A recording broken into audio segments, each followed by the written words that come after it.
ঘাড়ের স্পন্ডাইলিটিসের জন্য আপনি এই ব্যায়ামগুলো করুন। প্রথমে আপনি এইভাবে নিজের গর্দানকে সামনের দিকে 10 থেকে 15 বার, যাদের ব্যথা আছে তারা 3 থেকে 5 বার করবেন। এইভাবে করার পরে আপনি আপনার পরবর্তী স্টেপ 2 নাম্বার, ডান দিকে বাঁ দিকে, ডান দিকে বাঁ দিকে করে সমানভাবে নর্মাল নিঃশ্বাস রেখে এটা করে যাবেন। এইভাবে 10 থেকে 12 বার, মানে বাঁ দিকে 5 বার, ডান দিকে 5 বার। তারপরে ঘাড়কে হাফ, বাঁ দিক থেকে ডান দিক ক্লকওয়াইজ, ডান দিক থেকে বাঁ দিকে হাফ ক্লকওয়াইজ। এইভাবে আপনি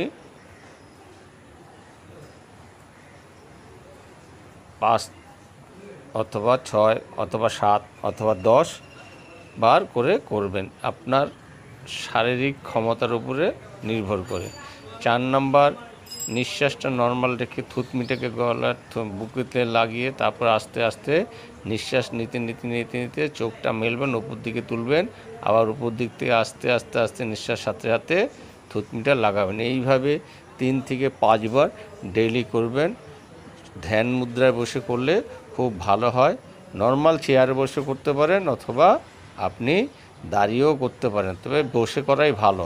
ধ্যানাসনে বসে করতে পারেন, চেয়ারে বসে করা ভালো। যাদের অভ্যাস নেই তারা চেয়ারে বসে করুন, দুটো হাত ধ্যানাসনে রাখুন। যদি আপনার মাথা ঘোরে মনে হয় তাহলে ধরতে পারবেন। 5 নাম্বার, 6 নাম্বার, আপনি এবার যাদের কোনো যন্ত্রণা নেই, ব্যথা নেই, ঘাড়ে ব্যায়াম করতে আর ঘাড়কে স্ট্রং করতে চান তারা ক্লকওয়াইজ অ্যান্টি ক্লকওয়াইজ 3 থেকে 5 বার করে, 5 থেকে 7 বার করে, 7 থেকে 9 বার করে, 9 থেকে 11 বার, অর্থাৎ যে যেরকম পারবেন সেইভাবে করুন। কেউ 1 বার করে পারলে 1 বার করে করুন, 2 বার করে পারলে 2 বার করে, এইভাবে আপনি করুন।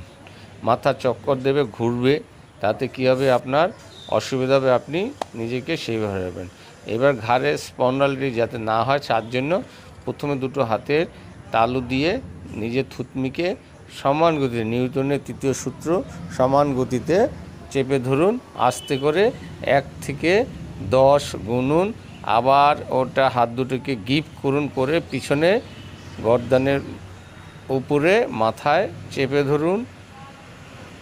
3 নাম্বার, কপালে মাথার উপরে হাত দুটো গিপ করে ঠেলে ধরুন, বা এক হাতের চাটুর নিচে আরেক হাতের চাটু দিয়ে হয়। 4 নাম্বার, ডান হাত দিয়ে কানের দুদিকে আঙুল দিয়ে সমানে মাথাটাকে সাপোর্ট করুন, নিউটনের 3য় সূত্র। ধীরে ধীরে করবেন, জোরে কোনো প্রেশার দেবেন না। ডান হাত দিয়ে ঠেলবেন, মাথা দিয়ে ডান হাতকে ঠেলবেন। বাঁ হাতও তাই, বাঁ হাত দিয়ে মাথাকে ঠেলবেন, মাথা ডান হাতকে বাঁ হাতকে ঠেলবে। এইভাবে আপনি 10 অবধি করে কাউন্ট করুন। প্রতিটা সেট 3 থেকে 5 বার, 5 থেকে 7 বার, 7 থেকে 10 বার করে ডেলি একবার প্র্যাকটিস করুন। রাউন্ড অর্থাৎ 3 রাউন্ড থেকে 5 রাউন্ড, 5 রাউন্ড থেকে 7 রাউন্ড, 7 রাউন্ড থেকে 9 রাউন্ড, 9 রাউন্ড থেকে 10 রাউন্ড আপনি করুন। তারপরে চলে আসুন, হাত দুটো যে ঘোরাচ্ছি দেখুন, দুটো কোণই লাগানোর চেষ্টা করবেন। ক্লকওয়াইজ প্রথমে 10 থেকে 11 বার, আবার অ্যান্টি ক্লকওয়াইজ 10 থেকে 11 বার। এইভাবে 3টি সেট রেস্ট নিয়ে নিয়ে করুন। প্রতিটা ব্যায়ামের পরে আপনি 1 থেকে 5 মিনিট রেস্ট নিন, রেস্ট নিয়ে আবার করুন। এই স্পন্ডাইলিটিস যাতে না হয়, ঘাড়ের জোর যাতে বাড়ে, শোল্ডারের পাওয়ার যাতে বাড়ে, আর্মস আপের পাওয়ার যাতে বাড়ে, শোল্ডার নেয়ার আর্মস পাওয়ার যাতে বাড়ে, আপনি সেই জন্য এই ব্যায়ামগুলোকে ডেলি অভ্যাস করুন এবং নিজের প্রেশারকে কন্ট্রোল রাখার জন্য ধীরে ধীরে